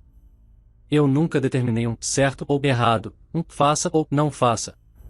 Isso seria privá-los totalmente da sua maior dádiva, a oportunidade de fazer o que quiserem e experimentar os resultados disso, a chance de recriar-se à imagem e semelhança de quem realmente são, o espaço para produzir uma realidade de um eu cada vez mais elevado, baseado em sua ideia mais formidável do que são capazes. Dizer que alguma coisa, um pensamento, uma palavra, um ato, é errada seria o mesmo que dizer-lhes para não a fazer. Isso seria proibi-los, restringi-los, negar-lhes a realidade de quem vocês realmente são, assim como a oportunidade de criar e experimentar essa verdade. Há aqueles que dizem que eu lhes dei o livre-arbítrio, mas essas mesmas pessoas também dizem que se vocês não me obedecerem, eu os mandarei para o inferno. Que tipo de livre-arbítrio é esse? Isso não é duvidar de Deus, e de qualquer tipo de relacionamento verdadeiro entre nós? Bem, agora estamos entrando em uma outra área e eu queria discutir que é tudo o que diz respeito ao céu e inferno. Pelo menos que estou entendendo, não existe inferno. Existe, mas não é o que vocês pensam, e não o experimentam pelos motivos que apresentou. O que é inferno? É a experiência do pior resultado possível de suas escolhas, decisões e criações. É a consequência natural de qualquer pensamento que negue a mim, ou quem vocês são em relação a mim. É o sofrimento provocado pelo pensamento errôneo. Contudo, até mesmo o termo pensamento errôneo é inadequado, porque não existe o errado. O inferno é o oposto da alegria. É insatisfação. É saber quem e o que você é, e não experimentá-los. É ser menos. Isso é inferno, e não existe um maior para sua alma. Mas o inferno não existe como esse lugar que vocês fantasiaram, onde queimam em um fogo eterno, ou existem em um estado de tormento eterno. O que eu ganharia com isso? Mesmo se eu tivesse o pensamento extraordinariamente não divino de que vocês não mereciam o céu, por que precisaria procurar algum tipo de vingança ou punição por seu fracasso? Não poderia simplesmente dar fim a vocês? Que parte vingativa de mim exigiria que eu os condenasse a um sofrimento eterno indescritível? Se você responder que eu faria isso por uma necessidade de justiça, uma simples negação de comunhão comigo no céu não serviria ao mesmo objetivo? A imposição de um sofrimento eterno também seria necessária? Eu digo que não há uma experiência após a morte como a que vocês imaginaram em suas teologias baseadas no medo. No entanto, há uma experiência da alma tão infeliz, tão incompleta, tão menos do que o todo, tão separada da maior alegria de Deus, que para essa alma isso seria o inferno. Mas eu não os mando para lá, e tampouco lhes imponho essa experiência. Vocês mesmos a criam, sempre que separam o seu eu do seu próprio pensamento mais elevado em relação a vocês, sempre que o negam e rejeitam quem é o que realmente são. Contudo, nem mesmo essa experiência é eterna. Não pode ser, porque não é o meu plano que vocês se separem de mim por toda a eternidade. De fato, isso é impossível, porque nesse caso não só vocês teriam de negar quem são, como eu também teria de negá-lo. E isso eu nunca farei. E enquanto um de nós se mantiver fiel à verdade em relação a vocês, ela prevalecerá. Mas se não há inferno, isso significa que posso fazer o que quiser? Realizar qualquer ato sem medo de punição? É do medo que você precisa para ser, fazer e ter o que é intrinsecamente certo? Tem de se sentir ameaçado para ser bom? E o que é ser bom? Quem tem a palavra final sobre isso? Quem dá as diretrizes? Quem cria as regras? Eu digo que é você quem cria as suas próprias regras, que dá as diretrizes. É você quem decide o quanto se saiu bem. Porque é o único que decidiu quem é o que realmente é, e quem deseja ser. Você é a única pessoa que pode avaliar como está se saindo. Ninguém mais o julgará, porque e como Deus poderia julgar a sua própria criação e considerá-la ruim? Se eu quisesse que vocês fossem perfeitos e fizessem tudo certo, teria deixado que ficassem no estado de total perfeição de onde vieram. Todo o objetivo do processo foi fazê-los descobrir a si mesmos, criar os seus eus, como realmente são e desejam ser. Contudo, vocês só poderiam ser isso se tivessem uma chance de ser outra coisa. Então eu deveria puni-los por fazerem uma escolha que coloquei à sua frente? Se eu não quisesse que vocês fizessem a segunda escolha, por que criaria outra além da primeira? Essa é uma pergunta que devem fazer a si mesmos antes de me atribuírem o papel de um Deus condenador. A resposta direta para a sua pergunta é sim, você pode fazer o que quiser sem medo de punição. Contudo, terá de arcar com as consequências. As consequências são os resultados naturais, que não são o mesmo que punições. São simplesmente isso, o que resulta da aplicação natural das leis naturais. Estas são o que ocorre, bastante previsivelmente, como uma consequência do que aconteceu. Toda a vida física funciona de acordo com as leis naturais. Quando você se lembrar dessas leis, e aplicá-las, controlará a vida no plano físico. O que lhe parece punição, ou o que chamaria de mal, ou má sorte, é apenas uma lei natural fazendo-se valer. Então, se eu conhecer essas leis e cumpri-las, nunca mais terei um momento de dificuldade. É isso que está me dizendo? Você nunca experimentaria o seu eu como estando no que chama de dificuldade. Não encararia nenhuma circunstância da vida como um problema. Não temeria nenhuma situação. Poria fim a todas as preocupações, dúvidas e temores. Viveria como a fantasia que Adão e Eva viveram, não como espíritos desencarnados na esfera do absoluto, mas como espíritos encarnados na esfera do relativo. Contudo, teria toda a liberdade, alegria, paz e sabedoria e todo o poder do espírito que você é. Seria uma pessoa plenamente realizada. Esse é o objetivo da sua alma, realizar-se enquanto ainda está no corpo, tornar-se a encarnação de tudo o que realmente é. Esse é o meu plano, o meu ideal, em realizar a mim mesmo através de você, em transformar o conceito em experiência, conhecer o meu eu experimentalmente. As leis do universo foram estabelecidas por mim. São leis perfeitas, que proporcionam um perfeito funcionamento da matéria. Já viu algo mais perfeito do que um floco de neve? Tal complexidade, design, simetria, conformidade consigo próprio e originalidade em relação a todo o resto, são um mistério. Você fica maravilhado com o milagre desse grande espetáculo da natureza. Mas se eu posso fazer isso com um único floco de neve, o que acha que posso fazer, e fiz, com o universo? Se você visse a sua simetria, a perfeição de seu design, do maior corpo celeste à mínima partícula, não poderia entender essa verdade em sua realidade. Mesmo agora, quando tem apenas uma vaga noção disso, não consegue imaginar ou entender as suas implicações. Contudo, pode saber que há implicações muito mais complexas e extraordinárias do que você pode atualmente compreender. Shakespeare disse isso maravilhosamente, em Há mais coisas entre o céu e a terra, Horácio, do que supõe a nossa vã filosofia. Então como posso conhecer essas leis? Como posso aprendê-las? Isso não é uma questão de aprender, mas sim de lembrar-se. Como posso lembrar-me delas? Comece ficando calado. Silencie o mundo exterior, para que o mundo interior possa trazer-lhe visão. Esse insight é o que procura, contudo não pode tê-lo enquanto estiver muito preocupado com a sua realidade exterior. Por isso, tente voltar-se o máximo possível para dentro. E quando não estiver se voltando para dentro, venha de dentro ao lidar com o mundo exterior. Lembre-se desta máxima, em se você não se voltar para dentro, será privado de alguma coisa. Coloque-a na primeira pessoa e repita-a, para torná-la mais pessoal, em se eu não me voltar para dentro, serei privado de alguma coisa. Você tem sido privado de alguma coisa a sua vida inteira. Contudo, não precisa ser, e nunca precisou. Não há nada que você não possa ser ou fazer, nada que não possa ter. Isso me parece uma promessa maravilhosa. Que outro tipo de promessa acha que eu faria? Você acreditaria em mim se eu prometesse? Menos? Durante milhares de anos as pessoas não acreditaram em minhas promessas pelo motivo mais extraordinário, eram boas demais para serem verdade. Então vocês escolheram uma promessa menor, um amor menor. Porque a minha promessa maior provém do amor maior. Contudo, não podem conceber um amor perfeito, e por isso uma promessa perfeita também é inconcebível. Como é uma pessoa perfeita? Por esse motivo, não conseguem acreditar nem mesmo em seus eus. Não acreditar em nada disso significa não acreditar em Deus. Porque a crença em Deus produz crença na maior dádiva divina, o amor incondicional, e na maior promessa divina, o potencial ilimitado. Posso interromper o senhor aqui? Detesto fazer isso quando está falando, mas já ouvi essa conversa sobre potencial ilimitado e não condiz com a experiência humana. O senhor se esquece das dificuldades encontradas pela pessoa comum e dos desafios que enfrentam aqueles que nascem com limitações mentais ou físicas?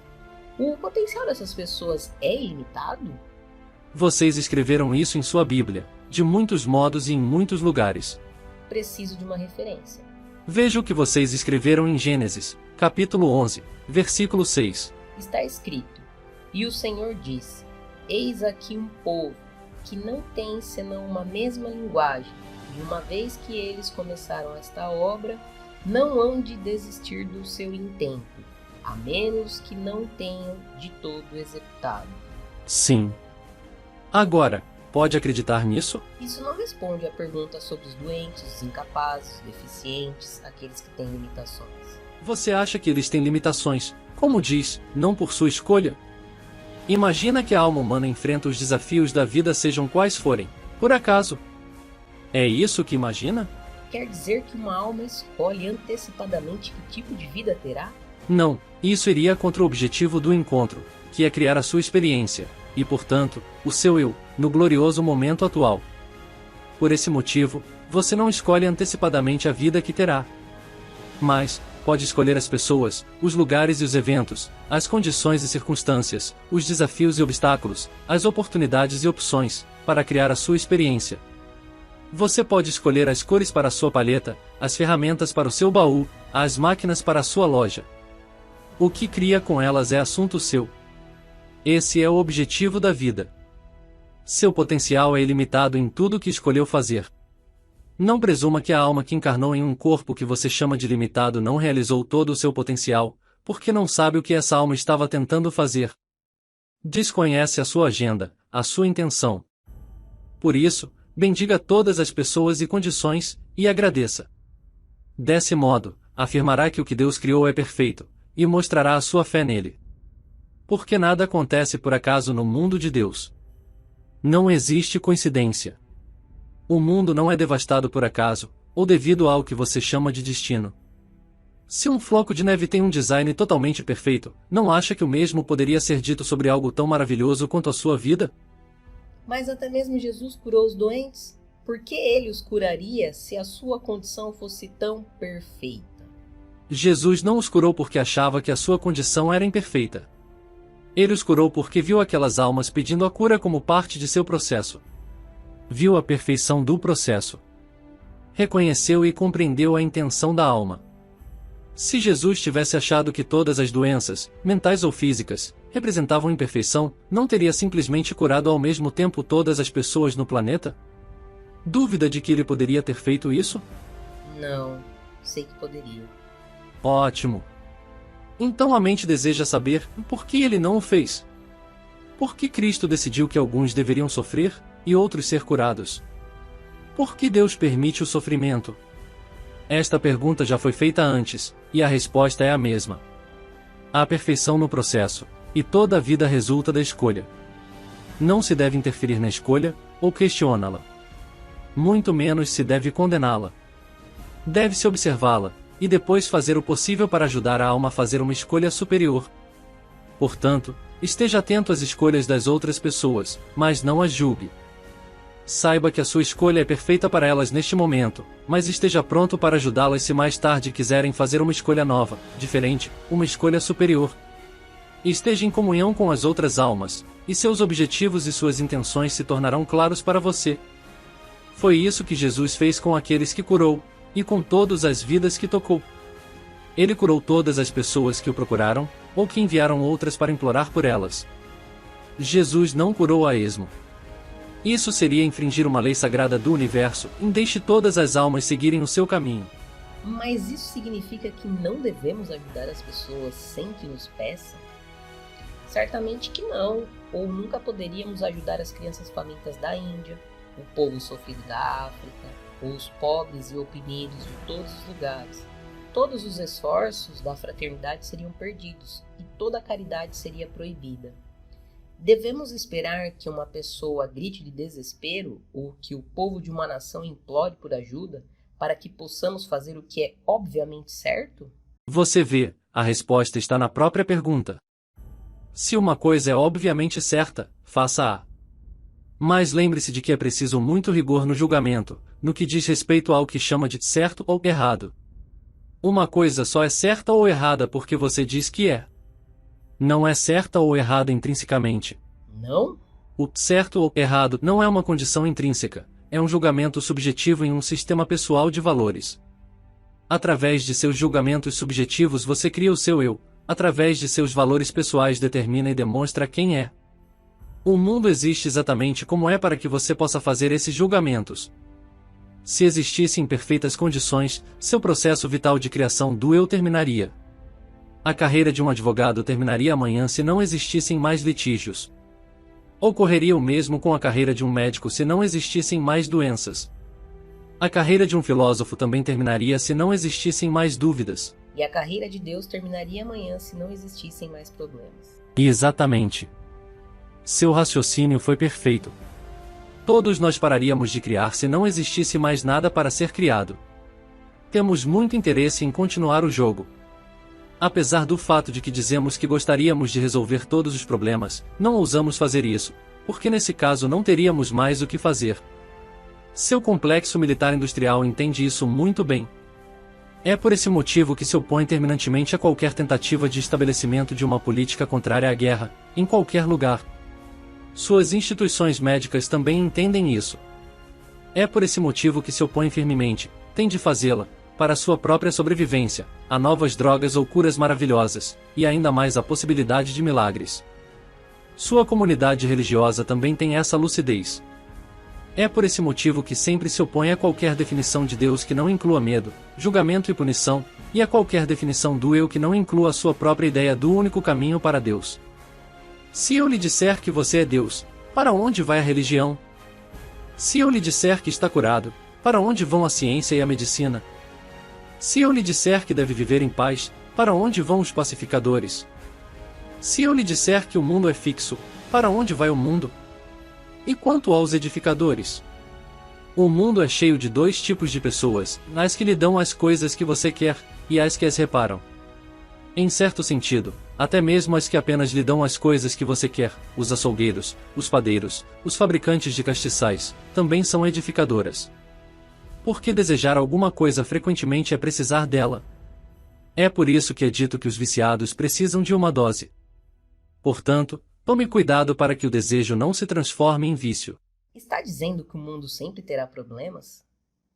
Que realmente quer que seja assim? Estou dizendo que o mundo existe do jeito que é, como um floco de neve existe do jeito que é, propositalmente. Vocês o criaram assim, como criaram as suas vidas exatamente como são. Eu quero o que vocês querem. Quando realmente quiserem acabar com a fome, não haverá mais fome. Eu lhes dei todos os recursos para isso. Todos vocês têm os meios para fazerem essa escolha. Mas não a fizeram. O mundo poderia acabar com a sua fome amanhã. Vocês escolhem não fazer isso. Vocês dizem que há bons motivos para 40.000 pessoas morrerem de fome a cada dia. Não há. Contudo, em uma época em que dizem que não podem fazer coisa alguma para evitar essas mortes, trazem ao mundo 50.000 novas vidas a cada dia. E denominam isso de amor, de plano de Deus. Esse é um plano totalmente lógico, irracional e impiedoso. Eu estou mostrando em termos claros que o mundo se encontra nas condições atuais porque vocês escolheram que fosse assim. Estão destruindo sistematicamente o seu meio ambiente, e depois dizem que os desastres naturais são uma peça cruel que Deus pregou, ou obra de uma natureza cruel. Vocês é que pregaram a peça em si mesmos, e que são cruéis. Nada é mais gentil do que a natureza. E nada tem sido mais cruel com a natureza do que o homem. Porém, vocês negam qualquer envolvimento e responsabilidade nisso. Dizem que não é sua culpa, e nesse ponto estão certos. Não é uma questão de culpa, mas sim de escolha. Vocês podem escolher acabar com a destruição de suas florestas tropicais amanhã, parar de destruir a camada protetora de ozônio que flutua sobre o seu planeta, por fim ao ataque ao seu complexo ecossistema. Podem tentar juntar as partes do floco de neve, ou pelo menos evitar que derreta, mas farão isso? De igual modo, podem acabar com todas as guerras amanhã. Simples e facilmente. Tudo o que é preciso, e que sempre foi, é que todos concordem com isso. Mas, se vocês não conseguem concordar com algo tão basicamente simples como parar de se matarem, como podem implorar ao céu com as mãos erguidas para que as suas vidas sejam colocadas em ordem? Eu não farei nada por vocês que não farão por si mesmos. Esta é a lei e é o que dizem os profetas. O mundo está nas condições atuais por causa de vocês, e das escolhas que fizeram, ou deixaram de fazer. Não decidir é decidir. A Terra está como está por causa de vocês, e das escolhas que fizeram, ou deixaram de fazer. Suas próprias vidas estão como estão por causa de vocês, e das escolhas que fizeram, ou deixaram de fazer. Mas eu não escolhi ser atropelado por aquele caminhão. Não escolhi ser roubado por aquele ladrão, ou estuprado por aquele maníaco. Há pessoas no mundo que poderiam dizer isso. Todos vocês produziram as condições que criam no ladrão o desejo ou a necessidade de roubar. Todos vocês criaram a consciência que torna o estupro possível. É quando veem em si mesmos o que causou o crime que finalmente começam a corrigir a condição que lhe deu origem. Alimentem os famintos, deem dignidade aos pobres e oportunidades aos menos afortunados. Ponham fim aos preconceitos que fazem as pessoas ficarem confusas e raivosas, com poucas perspectivas de um futuro melhor. Deixem de lado os seus tabus absurdos e as restrições que dizem respeito à energia sexual. Em vez disso, ajudem as outras pessoas a compreenderem o seu milagre, e a canalizá-la corretamente. Façam essas coisas e terão dado um grande passo na direção do fim do roubo e do estupro.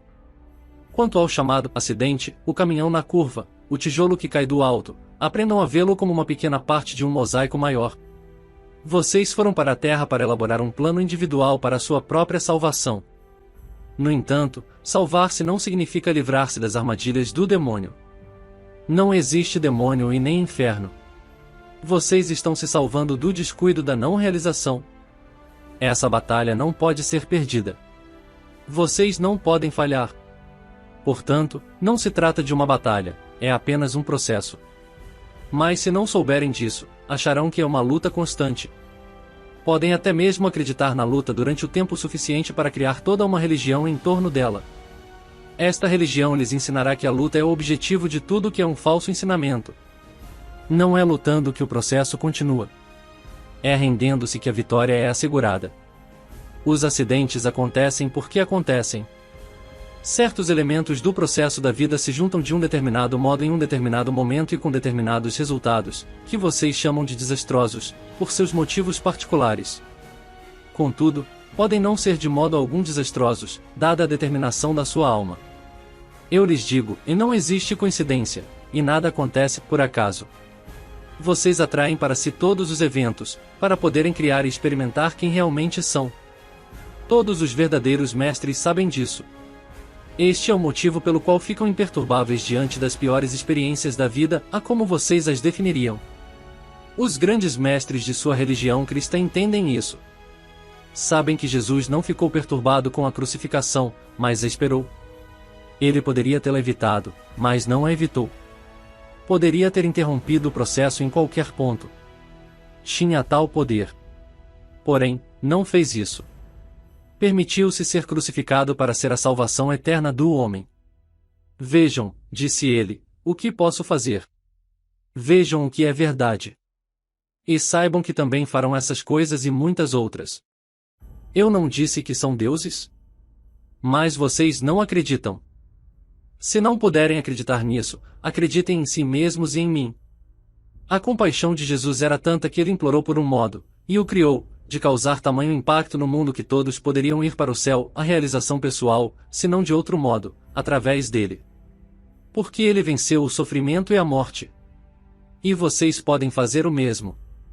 O maior ensinamento de Cristo não foi que vocês terão vida eterna, mas que têm, não que terão fraternidade em Deus, mas que têm, não que terão tudo o que pedirem, mas que têm.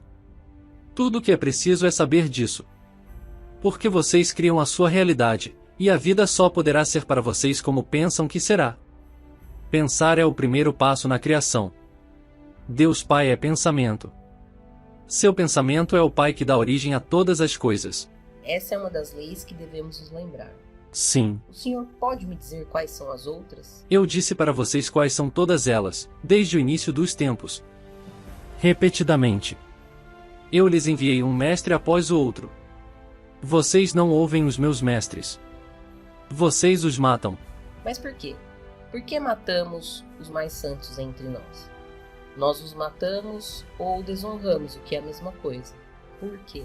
Porque eles se opõem a todos os seus pensamentos que negariam a mim. E vocês negam a mim quando negam a si mesmos. Por que eu ia querer negar ao Senhor ou a mim? Porque têm medo. E porque minhas promessas são boas demais para serem verdade. Porque não consegue aceitar a verdade maior. E por isso tem de contentar-se com uma espiritualidade que ensina medo, dependência e intolerância, em vez de amor, poder e aceitação. Você está cheio de medo, e o seu maior medo é de que a minha maior promessa possa ser a maior mentira da vida. E então cria a maior fantasia que pode para defender-se disso, e afirma que qualquer promessa que lhe dá poder e garante o amor de Deus deve ser a falsa promessa do demônio. Diz a si mesmo que Deus nunca faria tal promessa, que apenas o demônio a faria, para tentá-lo a negar a verdadeira identidade de Deus como uma entidade temível, ciumenta e vingativa, que julga e pune. Apesar do fato de que essa descrição se encaixaria melhor na de um demônio, a se existisse um, você atribuiu características demoníacas a Deus para convencer-se a não aceitar as promessas divinas de seu Criador, ou as qualidades divinas do Eu. Tamanho é o poder do medo. Eu estou tentando me livrar do medo. O senhor me falará novamente mais sobre as leis? A primeira lei é que você pode ser, fazer e ter tudo o que imaginar.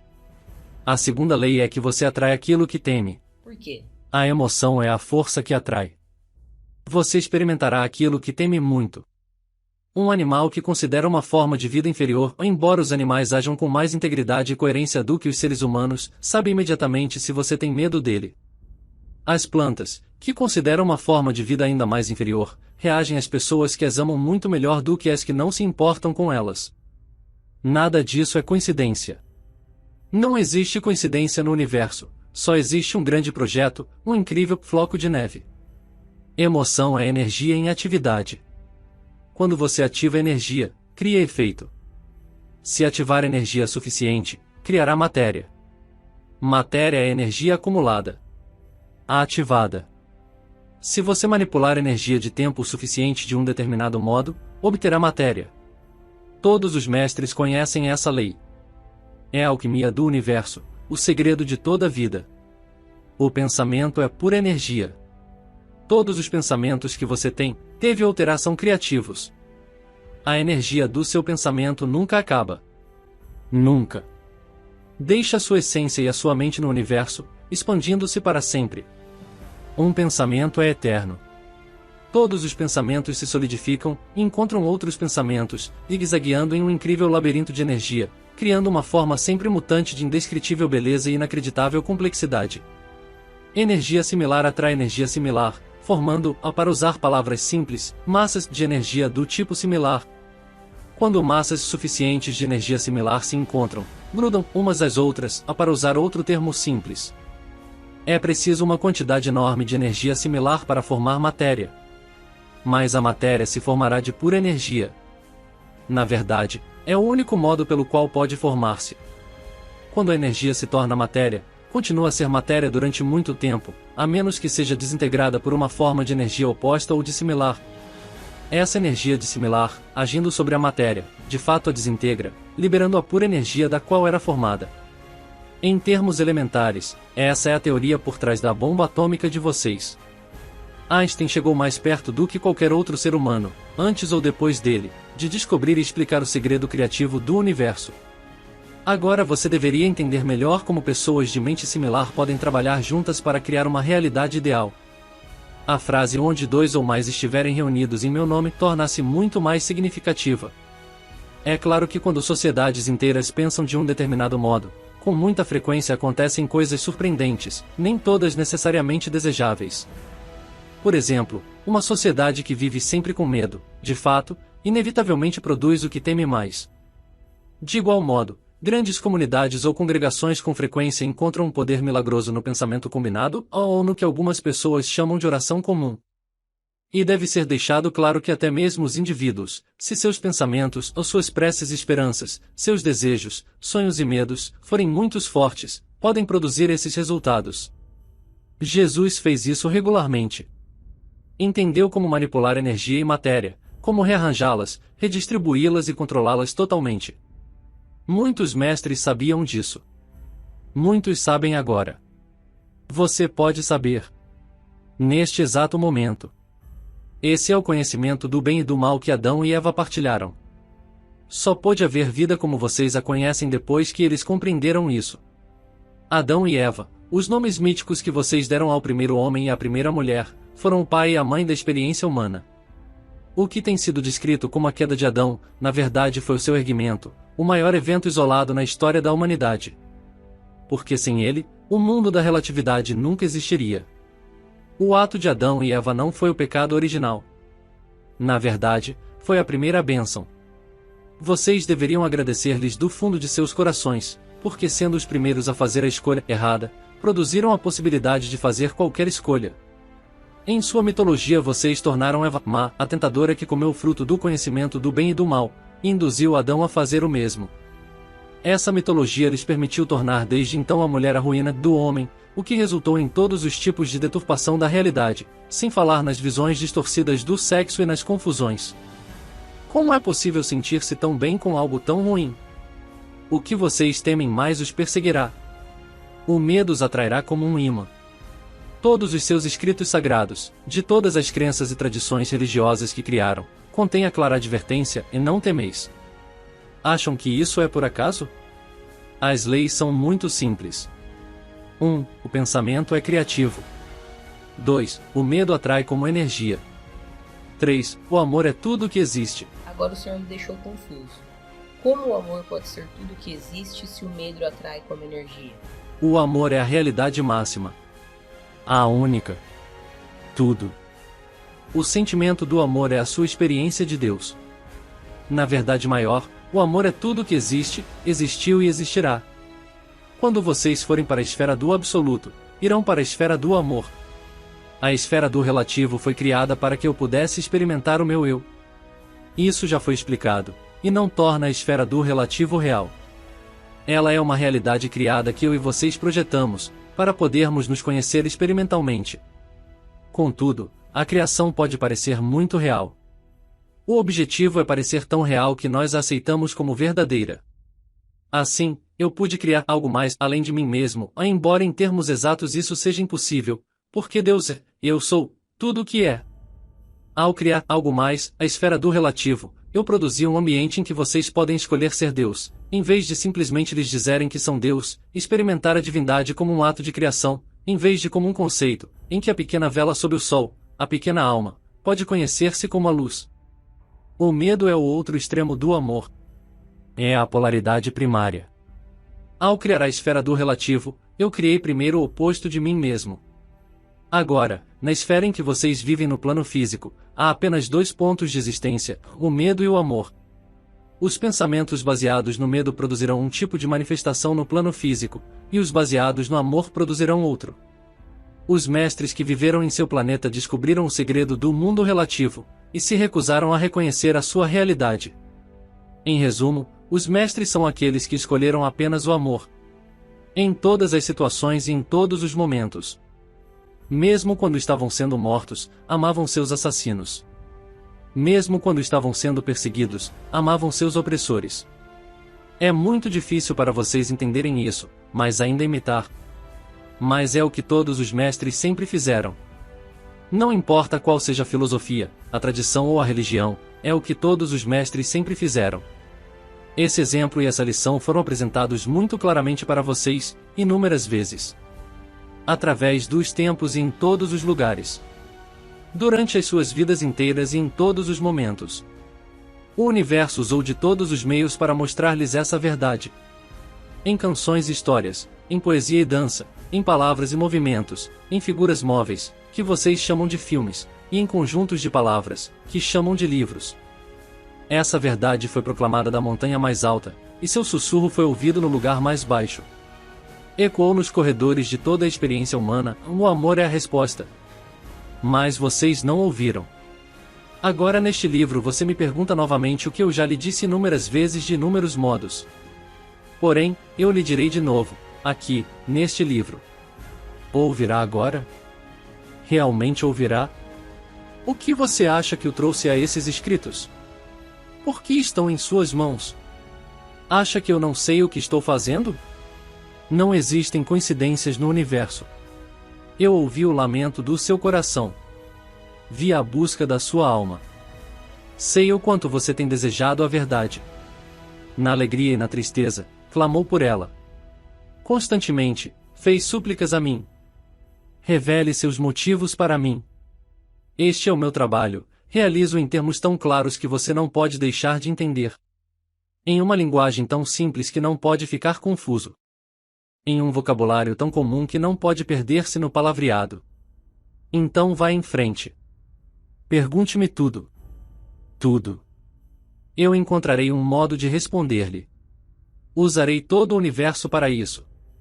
Portanto, fique alerta, este livro está longe de ser o meu único instrumento. Você pode fazer uma pergunta e depois colocá-lo de lado. Mas observe. E esteja atento. À letra da próxima canção que ouvir. As informações no próximo artigo que ler. O roteiro do próximo filme que assistir. As palavras da próxima pessoa que encontrar. Ou o murmúrio do próximo rio, do oceano ou da brisa que acariciar os seus ouvidos. Todos esses instrumentos são meus, todos esses caminhos estão abertos para mim. Eu lhe falarei e você me ouvirá. Eu o procurarei e você me chamará. Então eu lhe mostrarei que sempre estive presente. Sempre.